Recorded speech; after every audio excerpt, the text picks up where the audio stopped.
안녕하세요, 독자님들. 경제용입니다. 중동의 지정학적 휴전 소식이 저기 서울에 사는 40대 가장이 불법 사채에 늪에 빠진 것과 도대체 무슨 상관이 있을까요? 사실 얼핏 들으면 전혀 상관없는 얘기 같죠. 완전 다른 세상 이야기 같달까요? 그렇죠.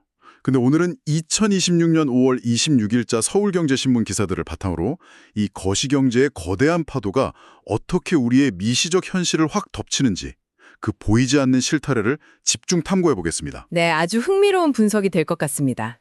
가장 먼저 경제의 거대한 핏줄이죠. 글로벌 에너지 시장부터 짚어보려고 하는데요.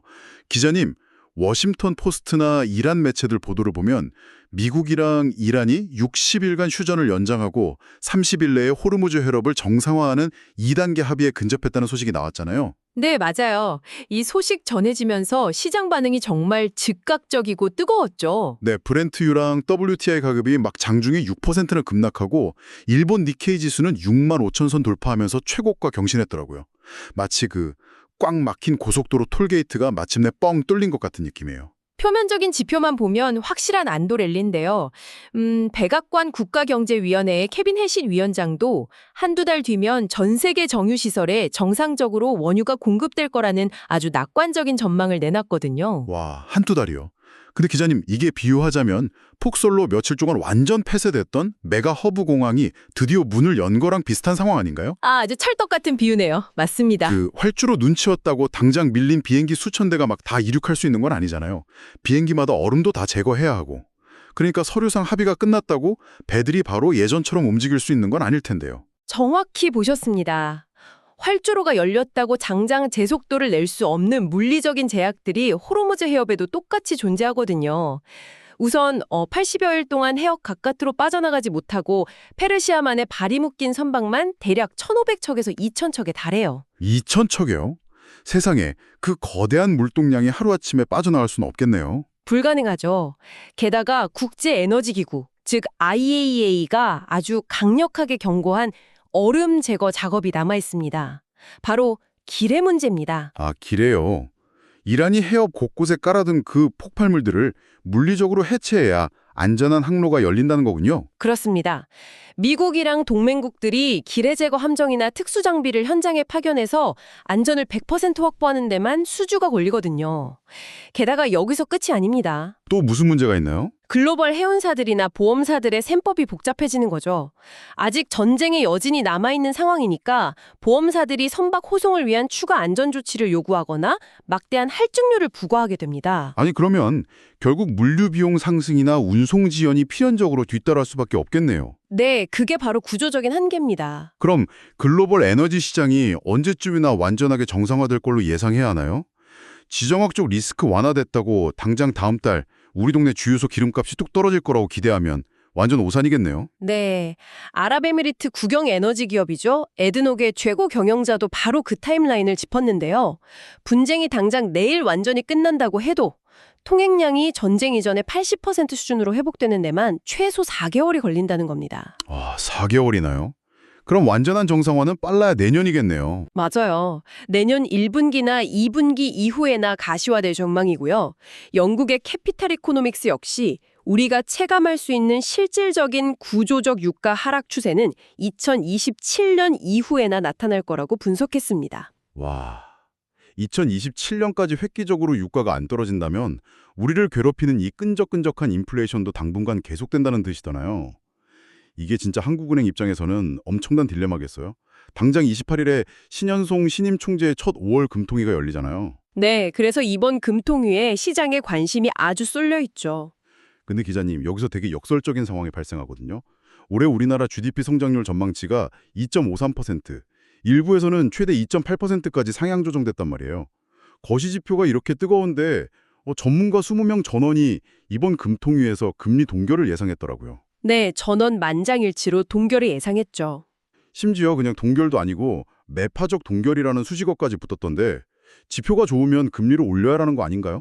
왜 굳이 동결을 하는 건가요? 그게 겉으로 보이는 지표의 화려한 이면을 뜯어보셔야 합니다. 보통은 성장률이 높아지면 금리를 올려서 과열을 막는 게 교과서적이잖아요. 그런데 NH금융연구소 분석을 보면 한은의 고심이 딱 보입니다. 현재 성장률을 견인하는 핵심 동력이 무엇인가를 봐야 하거든요. 아, 여기서 혹시 그 이른바 반도체 슈퍼사이클 이야기가 나오는 건가요? 빙고, 정확합니다. 제가 이야기로는 이 AI 칩 수요 폭발 때문에 수출 지표만 기형적으로 화려해지고 나머지 건설업이나 내수 경제의 부진을 통계적으로 확 가려버리는 일종의 착시 효과가 나타난다는 뜻 아닌가요? 핵심을 정확히 짚으셨네요. 비유하자면 반도체라는 초우량 선수가 혼자 100골을 넣어서 팀 평균 점수가 확 올라갔는데 정작 나머지 선수들은 지금 부상으로 뛰지도 못하고 벤치에 누워있는 상황인 겁니다. 아하, 평균의 함정이네요. 한국은행 입장에서는 그 100골짜리 득점만 보고 훈련 강도를 확 높이기엔 무리가 있겠어요. 그렇죠. 훈련 강도를 높이는 게 바로 금리 인상인데 내수 전반의 회복 탄력성이 너무 취약하니까요. 섣불리 금리를 올렸다가는 한계 기업들이나 자영업자들한테 진짜 치명상을 입힐 수 있거든요. 그러니까 당장은 금리를 묶어두면서 그 약탄고리들이 버틸 시간을 벌어주겠다는 거군요. 그럼 여기서 말하는 매파적이라는 건 금리는 동결하되 물가 상승 압력에 대해서 강력한 구두 개입이나 경고장을 날린다, 이렇게 봐야겠네요. 네, 맞습니다. 이번 결정문에 우리는 필요하다면 언제든 금리 인상의 방아쇠를 당길 준비가 되어 있다는 시그널을 강하게 심어둘 겁니다. 실제로 설문조사에 참여한 전문가들의 60%가 연내 2회 인상을 예측했고요. 오, 60%나요? 언제쯤 인상할 걸로 보나요? 65%는 당장 다가오는 7월을 첫 인상 시점으로 지목했습니다. 대다수가 연말이면 기준금리가 3%에 도달할 것으로 보고 있죠. 그러니까 경제 성장률 착시에 속지 않고 인플레이션이라는 뇌관은 확실히 통제하겠다는 당국의 강력한 의지인 겁니다. 그렇군요. 결국 글로벌 물류망은 여전히 뻑뻑하고 인플레이션 압박 때문에 금리는 계속 높게 유지되고 이런 거시경제의 무게가 산업 현장으로 고스란히 짓눌려 내려오는 것 같아요. 네, 그 현상이 기업들의 생존 전략에서 여실히 드러나고 있죠. 맞아요. 현대차가 일반 1차 협력사들한테 이달 말까지 무려 20% 원가 절감 계획안을 제출하라고 요구한 소식이 딱 그 증거 같습니다. 아니 기자님, 솔직히 20% 절감이라는 게 산술적으로 가능한 수치인가요?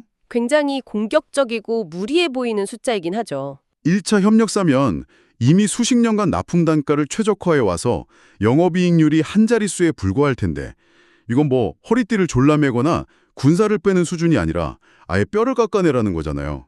품질이나 안전 포기 안 하고 20%를 어떻게 줄이죠? 현대차도 당연히 그 수학적인 한계를 알고 있습니다. 단순히 기존 부품 마진을 쥐어짜서 20%를 만들라는 게 아니거든요. 아, 쥐어짜기가 아니면 뭔가요? 현대차가 왜 이런 극단적인 숫자를 던졌는지 글로벌 전기차 시장의 지각 변동을 봐야 합니다.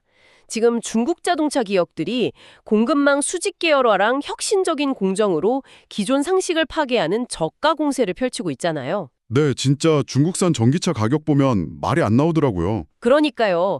현대차의 이번 요구는 단순히 납품과 후려치기가 아니라 설계 단계부터 소재 선택, 제조 공정, 그리고 물류 이동까지 부품 생산 생태계의 패러다임을 통째로 갈아엎으라는 주문인 겁니다. 아, 하도급 단가를 깎는 게 아니라 공정, 생태계 자체의 체질을 혁신해라, 이거군요. 네, 맞아요. 근데 기자님, 모든 협력사가 당장 그런 체질 개선을 해낼 자금력이나 기술력이 있는 건 아니잖아요? 그래서 현대차도 아주 치밀하고 차등적인 잣대를 들이대고 있습니다.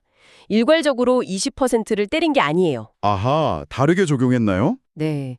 예를 들어 현대제철에서 철담을 공급받아서 원재료비 비중이 압도적으로 높은 차체 생산 협력사들한테는 2027년까지 5%라는 좀 현실적인 목표를 제시했어요.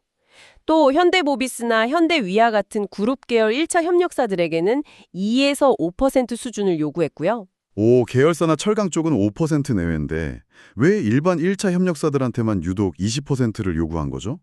그건 바로 그 일반 협력사들의 공정이나 물류 생태계 내에 구조를 아예 재설계해서 원가를 확 낮출 수 있는 혁신의 여지가 가장 많이 몰려 있다고 판단했기 때문입니다. 그렇군요.